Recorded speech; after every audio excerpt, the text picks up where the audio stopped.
우리가 살면서 한 번쯤은 다들 사랑에 빠질 때가 있습니다. 사랑에 빠지면 정말 놀라운 일이 생기죠. 일단은 없던 힘이 막 생겨서 전에는 절대 하지 않았고 할 수 없었던 일들을 막 해냅니다. 엄마가 슈퍼에 가서 뭐 사오라 그래도 안 간다고 그러던 그 딸이 강원도 화천, 철원 막 이런데 면회도 가고 대중교통을 이용해서 혼자 막 다녀오고 그럽니다. 사랑의 힘이죠. 세상이 다르게 보이고 사랑을 하면 예뻐진다는 말도 있잖아요. 그래서 막 모든 것에서 싱그럽고 생동감이 있죠. 그런데 그게 이제 오래 가지 않는다는 게 문제죠. 그래서 처음에는 뭘 해도 좋고, 그런데 조금 시간이 지나면 뭘 해야 좋고, 더 시간이 지나면 도대체 뭘 해야 좋을까 이제 고민을 하게 되는 거죠.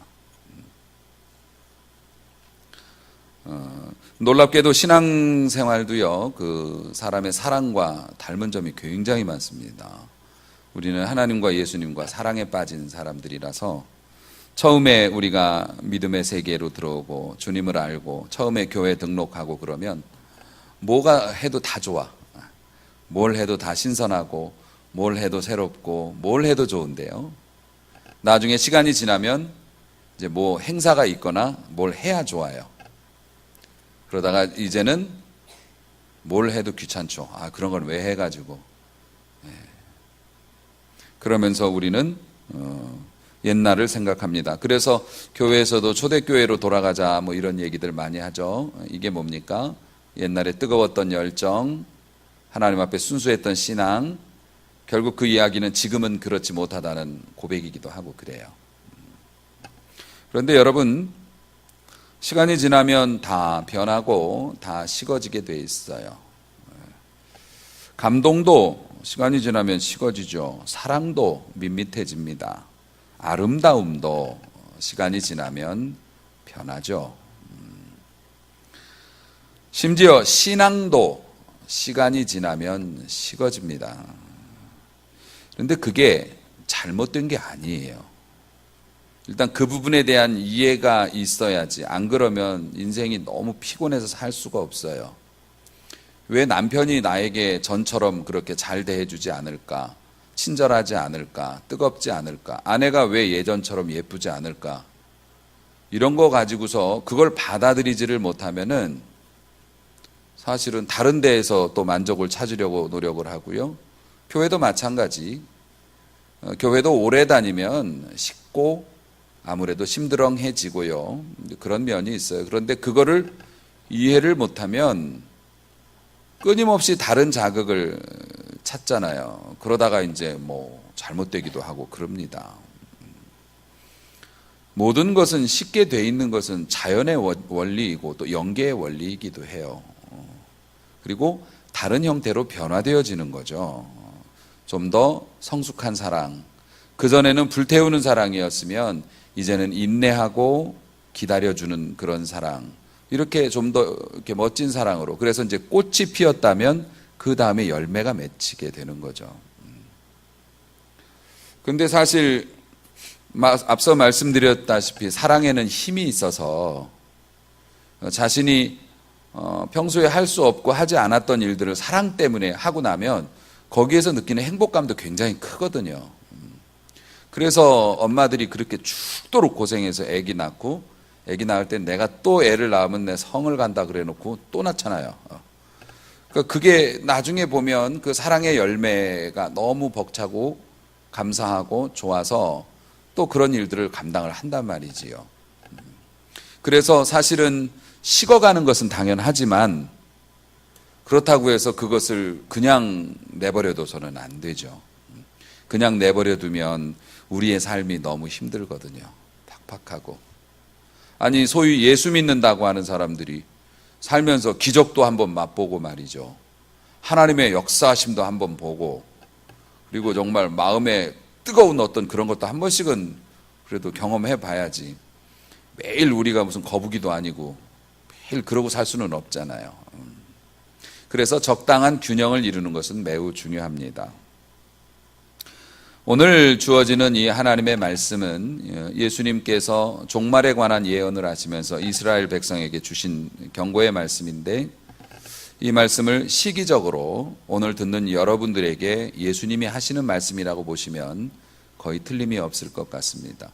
말씀이 성령의 감동을 따라서 목회자가 본문을 선택하는 것이지만은 하나님께서 감동을 주셨다 하고 하는 전제로, 그렇다면 오늘 이 시간 지금 이 자리에 앉은 여러분들에게 하나님이 원하시는 말씀이라고 이제 여러분이 그렇게 들어야 마땅하겠죠. 오늘 본문을 보니 방탕함과 술 취함과 생활의 염려로 마음이 둔해지는 것을 조심하라, 이렇게 되어 있습니다.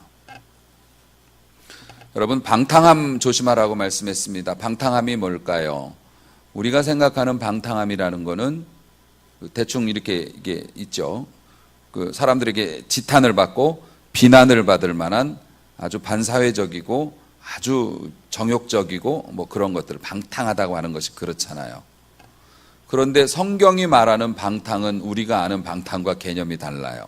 죄의 개념이 다르듯이 우리는 죄라고 하면은 교도소 갈 만한 것을 죄라고 여깁니다. 그런데 성경은 하나님의 뜻에 어긋난 모든 것을 죄라고 보죠. 그렇듯이 방탕함도 똑같은 원리예요. 우리가 생각하는 방탕함이라는 건 아주 난잡하고 막 그런 삶이라고 생각하지만 하나님께서 우리를 보실 때는 하나님이 주신 것을 하나님의 뜻대로 쓰지 않으면 방탕함이라고 그래요.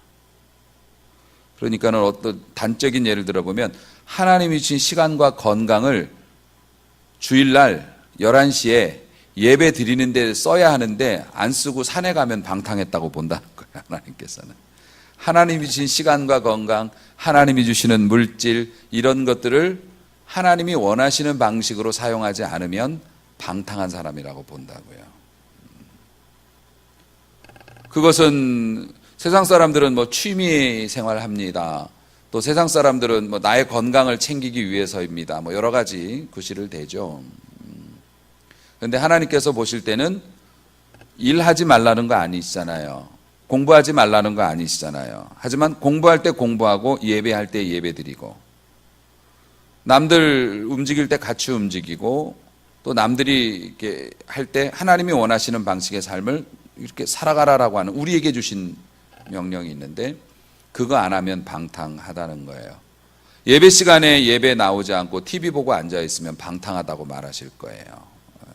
그런 게 방탕입니다. 자, 방탕함이 조금 지나면 어떻게 되냐면 술 취함이 됩니다. 술 취하는 것이 단순히 알코올릭만을 의미하는 건 아니에요. 성경에서는 이제 술 취함에 대해서 우리가 알고 있죠. 술 취한다는 것의 정의가 뭐냐면 술 때문에 내가 정상이 아닌 상태가 술 취함이잖아요. 그렇죠?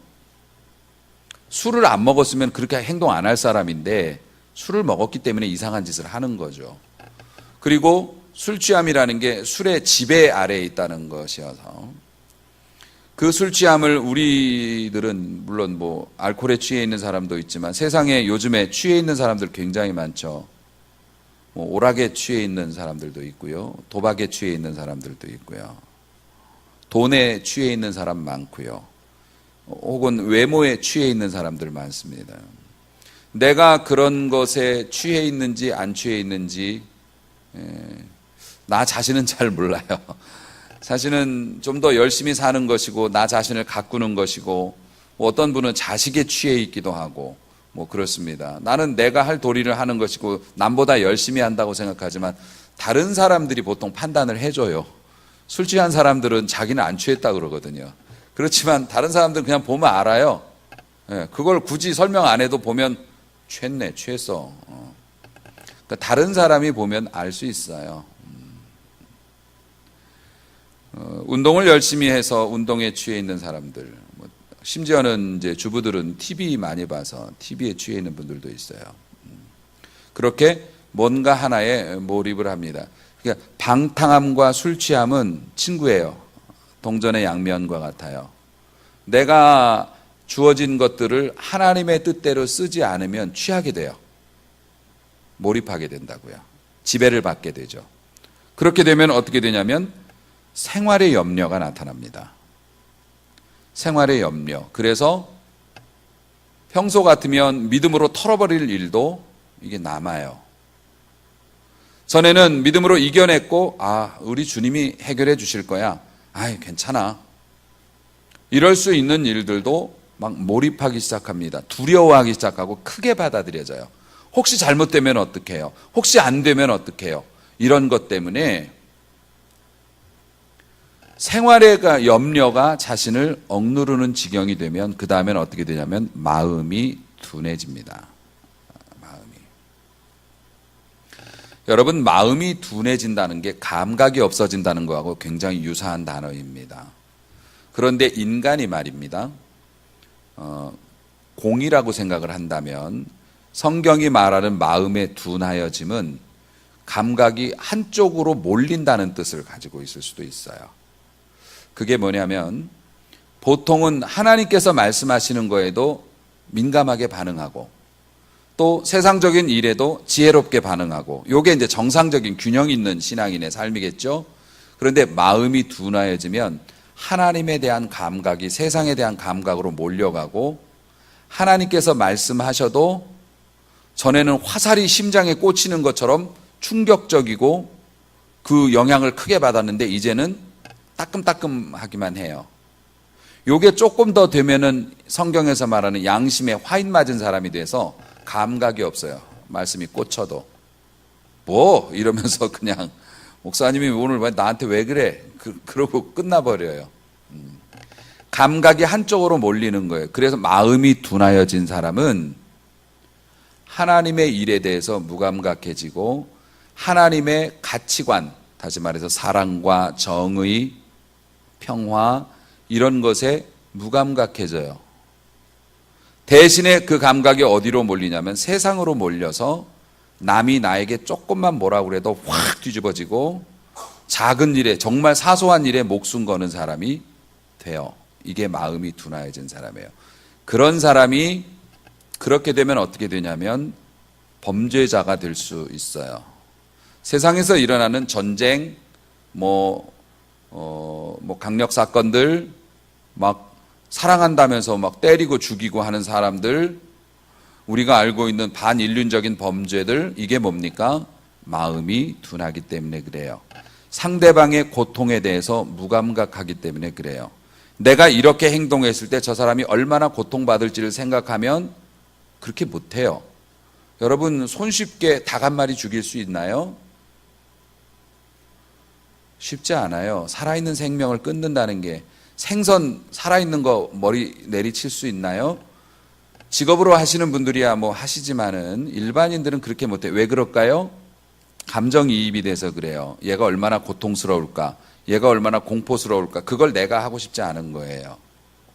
그런데 마음이 둔하여지면 어떻게 됩니까? 그것이 직업이 되거나 하도 많이 하면은 익숙하게 그냥 내려치는 겁니다. 그게 사람으로 변하기도 하고요. 다른 여러 사람들에게 피해를 주는 걸 눈 하나 깜짝 안 하는 사람이 되지요. 그렇게 마음이 둔하여지면 가정이 깨지기도 합니다. 내 아내의 아픔과 내 아내의 결핍, 내 남편의 그 공허함과 내 남편이 가지고 있는 그 압박과 스트레스, 이런 것들에 대해서 무감해져요.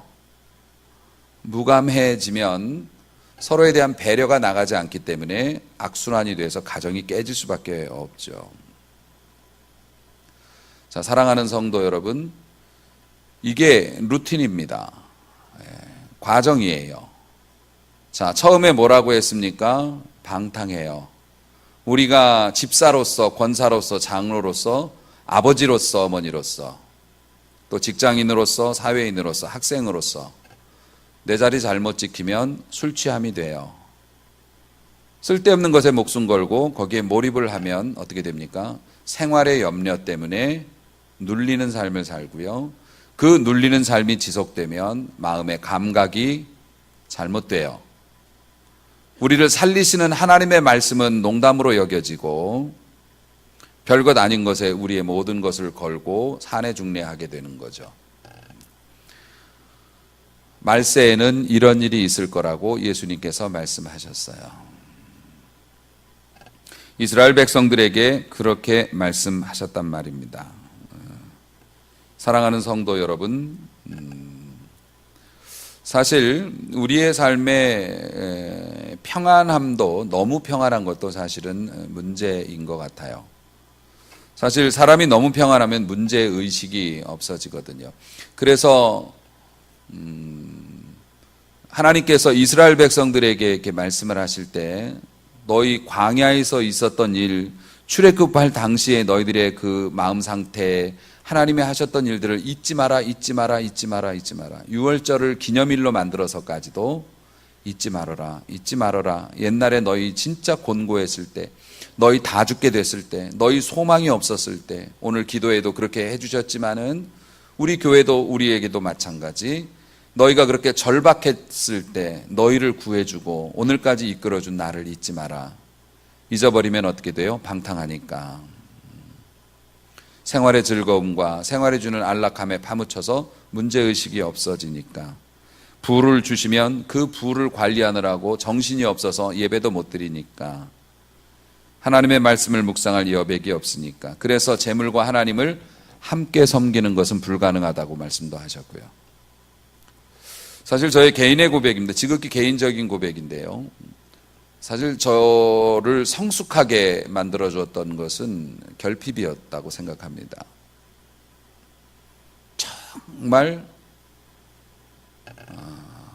정말 성도님들에게 덕이 안 돼서 나눌 수도 없을 정도로 궁핍하고 힘들었을 때,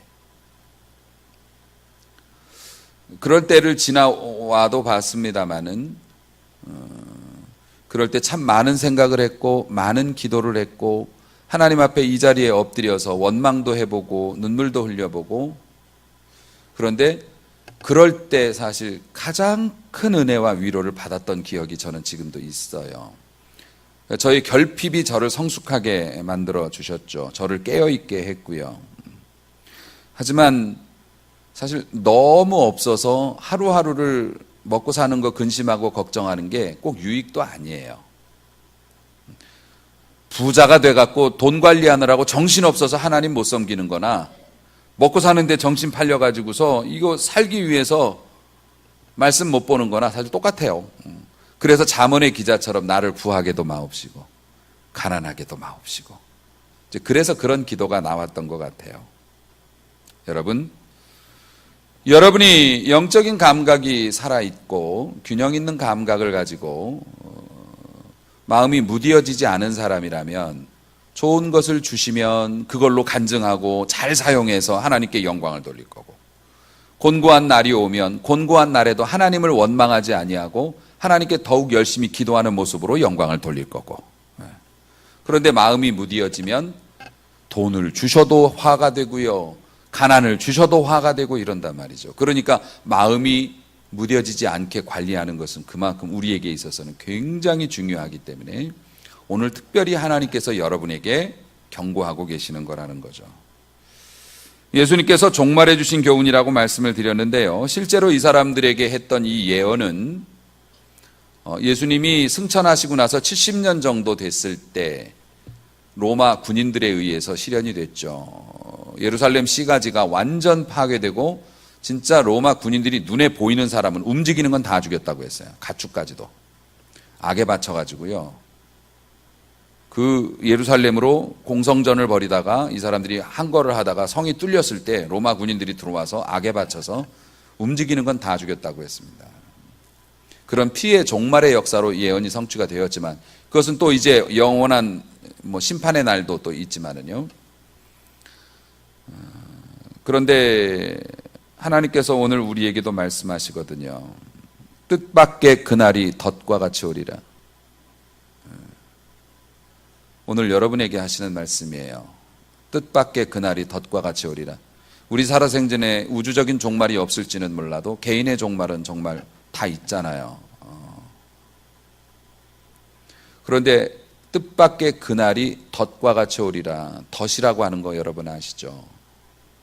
그 덫이라고 하는 게 덫에 철커덕 물리면 짐승이 그 자리에서 죽지 않아요. 올무 같은 거 있지 않습니까? 멧돼지 같은 거 뭐 이런 거 잡는 올무. 가느다란 철사입니다. 지나가다가 목에 뭐가 턱 걸리면 뭐야 이거. 보통 짐승들이 그렇습니다. 덫이 콱 하고 다리를 물면 아 하고서 끝나죠. 죽지 않아요. 그런데 뭡니까? 덫은 움직일수록 조여지는 방향으로만 움직이지 풀리는 방향으로 움직이지 않는 게 절망인 거죠. 우리 삶에 덫이 있습니다. 우리가 예수님을 믿고 하나님의 능력을 의지하지만 하나님의 섭리도 인정해야 돼요. 가령 팔이 하나가 없어지면 기도한다고 해서 팔이 자라나게 하시지는 않아요. 그래야 될 필요가 있다고 하시면 하시겠지만 하나님은 보통 그렇게 안 하시더라고요. 우리의 삶에서 사랑하는 일을 하나님의 나라로 떠나보내게 되면 아무리 기도해도 그 사람이 다시 와서 그 자리를 채워주지는 않아요. 여러분, 우리의 삶의 건강 때문에 내가 잃어버린 것이 있으면 죽지 않았다고 해도 그 잃어버린 것을 다시 회복하지 못하면서 사는 날 동안 살아야 될 때도 있어요. 우리의 삶에 얼마나 수많은 덫이 있는지 몰라요. 자식의 안전의 문제, 내 건강의 문제, 암도 피해야 되고 교통사고도 피해야 되고 유괴도 피해야 되고 상사의 희롱도 피해야 되고 그렇잖아요. 많은 덫들이 있어요. 어느 날 갑자기 그것이 임하면 어찌 하려느냐. 깨어있지 않으면 덫인지 뭔지도 모르고 여기가 좋은가 봐 하고 발 디뎌 놓을 텐데 살피지도 않고 달려가다가 올무에 걸릴 수도 있는데 오늘 정신없이 우리의 좋은 대로 살아가고 정신없이 하루하루 유리한 대로만 살아가려고 마음을 먹는 우리에게 주시는 경고의 말씀인지도 몰라요. 영적인 감각이 너무 무뎌졌다. 대신 세상의 감각만 더욱 예민해지는구나. 세상에는 수많은 덫이 있는데 그날이 이르기 전에 조심하라. 예수님께서 하나님께서 말씀하시는 겁니다. 기도하던 사람이 아이 낳고 바빠지면 기도하는 거 잊어버리게 됩니다. 새로운 사업 때문에 정신없이 아침부터 나가서 일하고 저녁 늦게까지 일하게 되면 예배드리는 거 못하게 됩니다. 집에 돌아오면 피곤해서 잠자기 바쁩니다. 그렇게 조금 살다 보면 예배를 못 드리는 것에 대한 죄책감도 사라지게 되고 심지어는 어쩌다 시간이 나도 예배를 안 갑니다. 순식간에 그렇게 됩니다. 그렇게 살아가다가 어느 날 갑자기 내가 덫에 걸린다고 생각을 해 보십시오. 안 걸리는 게 제일 좋은 거죠. 사랑하는 성도 여러분,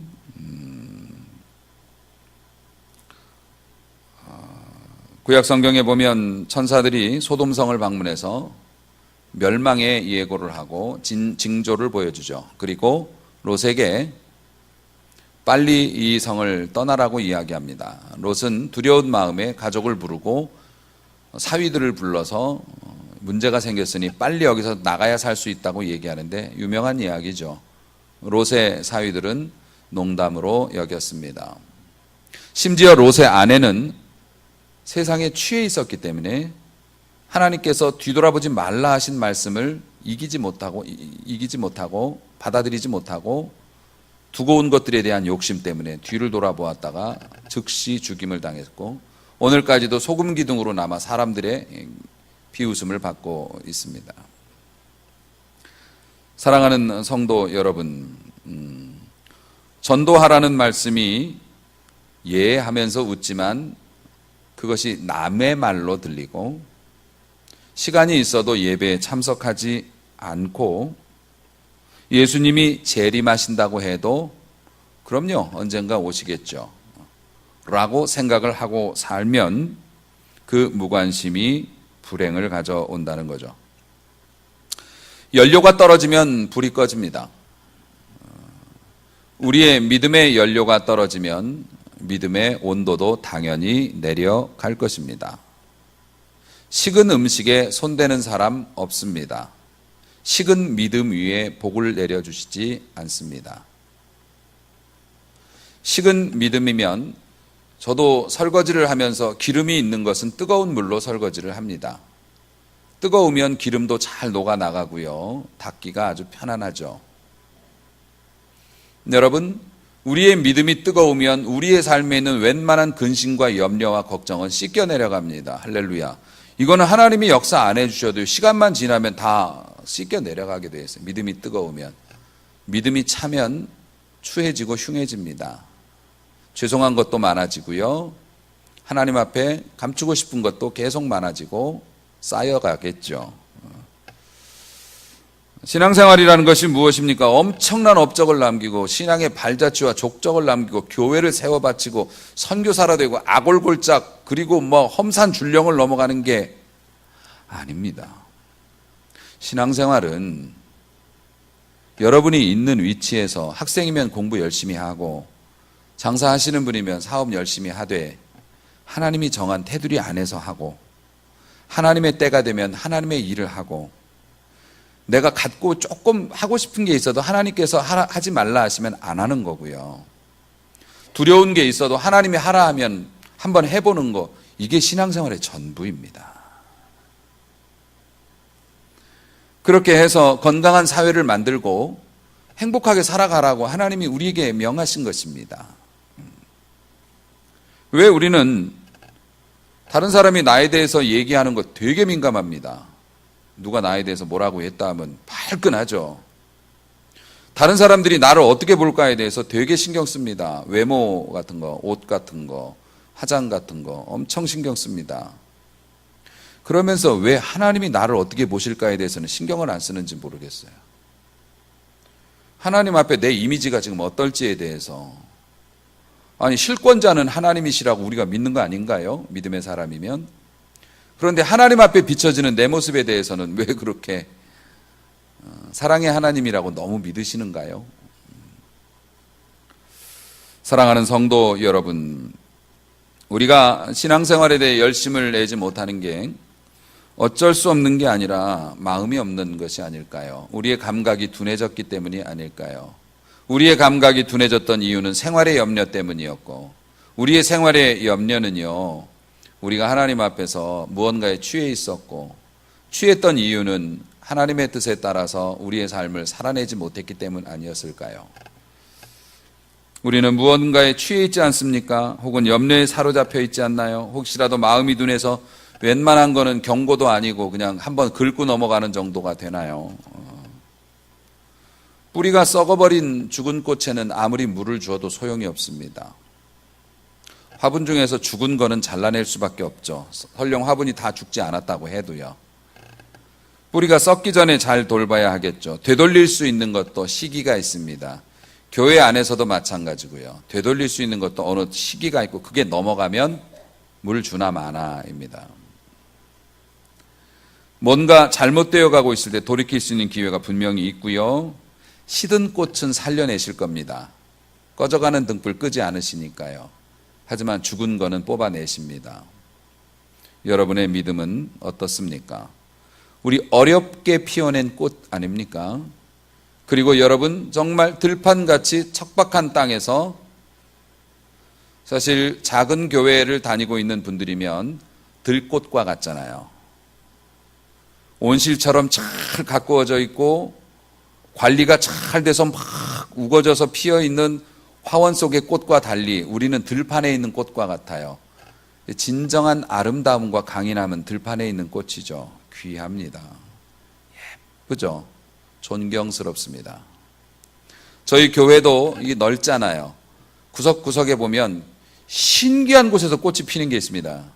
지금도 요 나가는 발판에 보면 아스팔트하고 나무 발판 사이에 꽃 한 송이가 노랗게 피어 있습니다. 그거 밟을 수가 없어요. 뽑을 수가 없어요. 어떻게 자라난 건데. 정말 귀해서 지나가다가 쪼그리고 앉아서 이러고 들여다봐요. 너는 어찌 그리 피었노?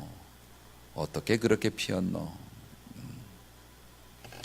하나님께서 어려운 환경에서도 믿음의 꽃을 피운 여러분들을 귀하게 여기시고 우리 예수님께서 오셔서 우리의 삶을 들여다보시며 우리의 가정을 들여다보시며 너는 어찌 그리 이쁜 꽃을 피웠노. 남들 따라가지 아니하고 어려운 환경 속에서도 믿음으로 잘 견디고 신앙의 꽃을 피웠구나. 귀하다, 귀해. 그런데 시들면 안 되잖아요. 어떻게 피운 꽃인데. 여러분, 도저히 쉴 시간이 없어요, 목사님. 사실은 그때 쉬어야 될 때입니다. 도저히 쉴 시간이 없을 때 안 쉬면 병나요. 그렇습니다. 사람들이 그러거든요. 오늘은 너무 바빠서 기도를 더 많이 해야 될 것 같아요. 원래 그게 맞는 거거든요. 오늘은 해야 할 일이 너무 많기 때문에 잘 해결하기 위해서 기도를 더 많이 해야겠습니다. 평소보다. 이게 원래 신앙적인 마인드죠. 근데 우리는 그렇게 못하죠. 교회 가고 싶은 마음이 없어. 예배 시간이 됐고 시간도 됐고 다 돼 있는데 내가 마음 먹으면 가는데 마음이 없어요. 그때가 사실은 교회 갈 때예요. 그때 가면 은혜 받거든요. 지금도 생각나는 간증이 있어요. 저희 교회 함께 하시던 장로님이 한참 예수님하고 세상을 겸하여 섬길 때 교회는 열심히 다니는 집사였는데 카드놀이 도박하는 친구들하고의 그런 것들을 되게 좋아해서 거길 갔는데 금요 기도의 시간이 딱 되었는데 기도에 가고 싶은 마음이 생겨서 친구들의 만류를 무릅쓰고 차를 몰고 나왔답니다. 차를 몰고 나왔는데 비가 막 쏟아지는데요. 와이퍼가 고장이 났대요. 자기가 좋아하는 하다가 예배 시간 갑자기 가고 싶은 마음이 생겨서 용기를 내서 떨치고 나왔는데 비가 오는데 와이퍼가 안 움직이면 아이고 이거는 그냥 노르라는 뜻인가 보다. 다음에 가면 되지. 근데 그분은 참 그런 면에 있어서는 멋졌던 것 같아요. 뭐야 못 가게 하는 거야? 그러면서 손으로 이걸 이렇게 닦으면서 그걸 운전을 해가지고 금요기도회에 갔다는데 그 기도회에서 뒤집어졌다고 하시더라고요. 그 기도회에서 인생이 바뀌었노라고. 큰 은혜를 받았노라고. 여러분, 교회 갈 마음이 없을 때 그때가 교회 가야 할 때고요. 쉴 시간이 없을 그때가 쉼이 필요한 때고요. 기도할 마음이 생기지 않는다고 할 때가 기도가 제일 필요할 때입니다. 사실은. 그런데 우리가 감각이 무뎌지니까 그걸 못하게 될 뿐이죠. 우리 모두가 함께 사는 교회를 만들었으면 좋겠어요. 제가 교회 이름을 바꾼다면 그렇게 하고 싶은 마음이 요즘에 있어요. 요즘 함께 하는 교회라는 건 있는데요. 저는 함께 사는 교회였으면 좋겠어요. 같이 살아야죠. 목사만 배부르고 목사만 혼자 은혜 받고 성도들은 굶어 죽으면 되겠습니까? 교회 안에서도 교회도 살고 교인도 살고 교회도 살고 이웃도 살고 같이 살아야죠. 우리 함께 은혜 받읍시다. 함께 축복 받읍시다. 남들 다 복 받는데 혼자 굶으면 안 되잖아요. 함께 사는 교회를 만들었으면 좋겠어요. 그러기 위해서 주님께서 마음이 둔하여지지 않도록 깨어 기도하라고 말씀하십니다. 사랑하는 성도 여러분, 오늘 이 말씀을 우리에게 주시는 마지막 말씀이라고 생각을 해보세요. 우리에게 주시는 마지막 기회라고 생각을 하고 여러분이 마음이 둔하여지지 않도록 삶의 1단계에서부터 하나님이 주신 시간과 하나님이 주신 재능과 하나님이 허락하신 것들을 올바로 사용하면서부터 시작해서 술 취함에서 벗어나고 생활의 염려에서 벗어나고 마음의 둔하여짐에서 벗어나서 함께 살고 함께 복을 받는 그런 교회를 이루을 수 있었으면 좋겠습니다. 여러분이 좀 더 행복해지셔야 합니다. 행복이 힘이거든요. 우리 모두 행복한 성도, 행복한 교회가 되어 하나님께 영광 돌리는 힘 있는 공동체가 될 수 있기를 주의 이름으로 축원합니다.